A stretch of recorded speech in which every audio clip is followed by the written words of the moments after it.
kami telah melakukan sosialisasi untuk ketenagakerjaan di salah satu SMK di Petang, SMK 1 Petang yang memang notabene adalah sebutannya SMK Pertanian.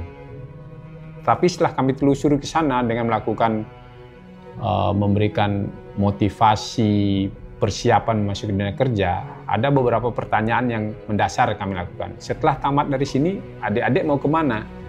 Hampir 80% jawaban dari anak-anak itu nanti setelah lulus adalah ke luar negeri, bukan di sektor yang mereka tekuni saat ini.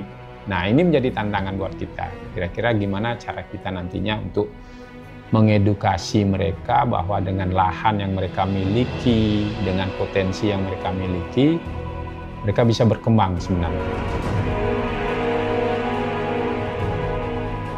Dalam konteks sumber daya manusia, jadi kesenjangan antara kompetensi lulusan dengan kebutuhan industri itu masih menjadi persoalan mendasar. Nah, tingkat pendidikan, kemudian keterampilan tenaga kerja, terutama dalam hal kompetensi digital, itu memerlukan perhatian serius kalau kita melihat posisi digitalisasi yang terjadi saat sekarang ini. Nah, budaya kerja dan juga etos profesional masyarakat Bali yang dikenal dengan keramah tamahan dan juga nilai-nilai tradisionalnya itu perlu diperkaya dengan kemampuan inovasi dan kreativitas yang relevan dengan tuntutan zaman.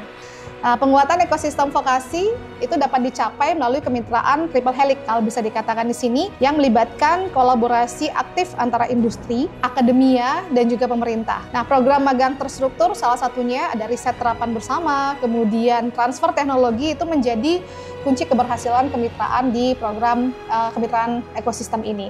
Nah, pembangunan infrastruktur pendukung juga harus dilakukan untuk menyediakan wadah fisik bagi berkembangnya ekosistem inovasi. Kolaborasi antara industri, pemerintah, dan akademisi adalah kunci dalam mengoptimalkan setiap potensi yang ada di Bali. Prioritas nasional adalah bagaimana kita mengurangi angka pengangguran terbuka, kemudian bagaimana mengurangi konsep link and match supaya lebih kita tingkatkan. Ini ke depan dengan adanya kajian dari konsorsium kita Provinsi Bali bisa memetakan secara eksplisit kebutuhan-kebutuhan sesuai dengan pangsa pasar.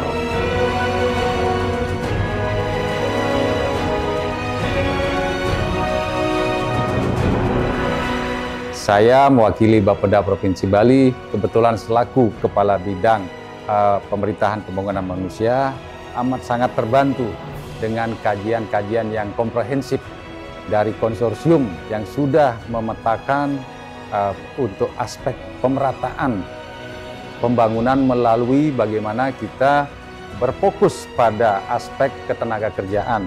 Yang tidak kalah penting dari teman-teman konsorsium ini sudah juga melihat bagaimana peta kondisi di 9 kabupaten kota.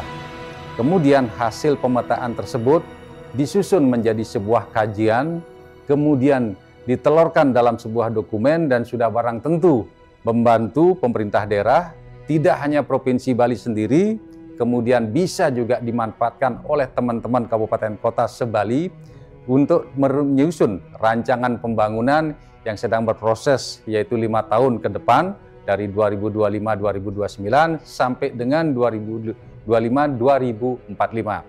Di sini ada implementasi strategi yang kita sudah sarankan dari hasil penelitian kita. Ini perlu dilakukan secara bertahap namun konsisten.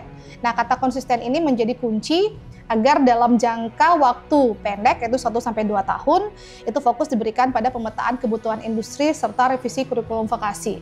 Kita juga melihat di sini dan kita juga memberikan strategi untuk jangka menengah yaitu 2-5 tahun difokuskan pada pengembangan infrastruktur dan penguatan kemitraan industri. Sementara untuk jangka panjangnya 5-10 tahun itu perlu melakukan scaling up program. Kita melihat program yang sukses dan pengembangan Center of Excellence itu menjadi salah satu prioritas dari strategi di jangka panjang.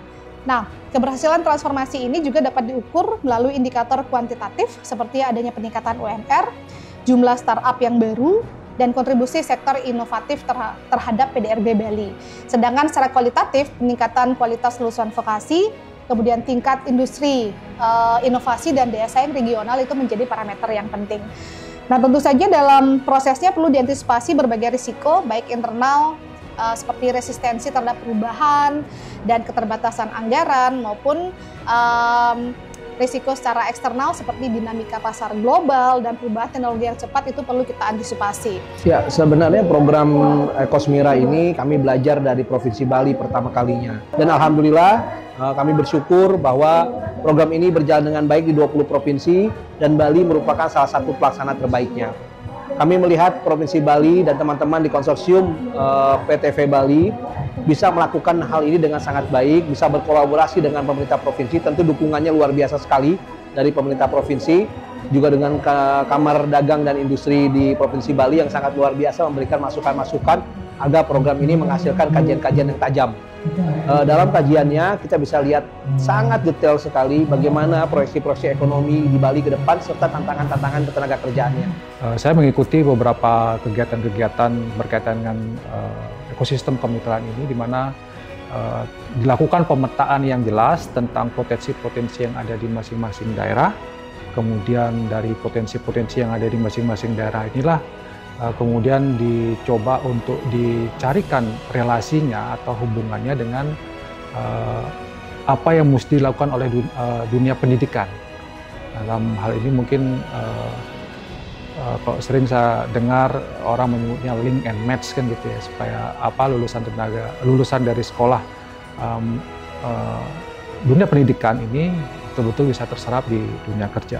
Acara yang diselenggarakan pada hari ini bagaimana untuk mendata, vokasi sesuai dengan potensi daerah atau potensi wilayah. Ini menjadi sangat penting sekali bagi kami, khususnya di pariwisata, karena di Bali walaupun secara keseluruhan adalah merupakan kawasan pariwisata, artinya bisa disentuh oleh pariwisata karena kekuatan infrastruktur kita, tapi potensi masing-masing daerah itu berbeda. Sehingga acara pada hari ini sekira menjadi acara yang sangat penting, bisa mengarahkan lebih tepat sasaran, kira-kira potensi-potensi apa yang harus dipahami oleh adik-adik kita yang melanjutkan pendidikannya di vokasi atau di bidang kejuruan, khususnya di bidang pariwisata, karena setiap wilayah di Bali punya karakteristik yang berbeda. Mudah-mudahan acara ini melahirkan nanti siswa-siswa yang berprestasi, siswa-siswa yang penuh semangat dan optimis akan masa depan Bali yang lebih baik dan sejahtera. Bali sebagai daerah yang pariwisata itu kita sandingkan dengan pertanian misalnya. Pertanian kita nggak digarap loh di Bali. Sedangkan pertanian modern itu adalah pertanian greenhouse. Nah, kita butuh greenhouse. Itu anak-anak muda pasti suka itu. Karena di situ juga butuh IT, butuh tenaga kerja anak muda yang dia tidak bekerja berkotor-kotor, tapi dia memakai kesenangannya dia akan bisa melakukan itu. Lahan yang masih banyak ada di Bali. Kita greenhouse nggak butuh lahan yang banyak. Kita cukup lah greenhouse itu mungkin satu greenhouse bisa beberapa aro, 10 aro dan satu greenhouse. Kalau itu kita bisa kembangkan di kota Denpasar, sawah-sawah yang masih tersisa di kota Denpasar itu kan menjadi menarik. Kita bangun pertanian-pertanian untuk anak muda kita yang sedang rame ini pinter IT, tapi banyak yang menganggur, itu kita berikan dia pekerjaan-pekerjaan yang sesuai dengan kebutuhannya dia. Saya rasa Bali tidak lagi memerlukan suplai bahan-bahan baku pariwisata itu dari luar Bali. Kita bisa ciptakan di Bali dengan catatan kita perlu inovasi, kreativitas anak muda sekarang. Dalam acara vokasi ini, kita dari dunia retail, khususnya dari PT Air Jaya Swasembada, berharap dengan acara vokasi kampus mereka seperti ini bisa mampu terus berkembang lagi untuk meningkatkan sumber daya manusia, terutama SDM yang ada di Bali. Karena kita tahu sendiri di Bali saat ini terkenal dengan sektor pariwisata. Nah, bagaimana caranya kita bersama-sama dari program pemerintah, vokasi maupun dari pihak sekolah, kita membangun citra bahwa retail tidak jauh keren dibandingkan dengan sektor pariwisata. Nah, dengan ada vokasi ini, kita berharap juga kita memberikan hubungan yang lebih baik kepada pihak instansi sekolah untuk menjalin suatu hubungan kerjasama. Peluang-peluang untuk adik-adik yang berkecimpung di teknologi informasi sangat terbuka luas, terutama dalam menjaga ekosistem digital, kerjasama integrasi sistem, kemudian kehandalan layanan, itu sangat akan dibutuhkan di kesempatan di masa datang. Nah, transformasi ekosistem vokasi dan inovasi di Bali ini merupakan proyek ambisius itu yang membutuhkan komitmen jangka panjang dari seluruh pemangku kepentingan yang ada di Provinsi Bali. Namun dengan visi yang jelas, strategi yang terukur dan implementasi yang konsisten, Bali memiliki potensi untuk menjadi model keberhasilan transformasi ekonomi berbasis inovasi di Indonesia. Karena yang jelas, Bali sendiri memiliki keunikan budaya dan kreativitas masyarakat Bali. Jadi bila dipadukan dengan penguasaan teknologi dan kompetensi modern, maka akan tercipta proposisi nilai yang unik dalam persaingan global. Kami telah melihat hasil positif dari kerjasama ini. Di Sangtu Sweden Villa sendiri, kami sangat concern tentang kolaborasi tersebut. Kami sangat concern yang namanya Green Concept, yang mana salah satu yang kami implementasikan di Sangtu adalah tentang green environment dan animal konservasi.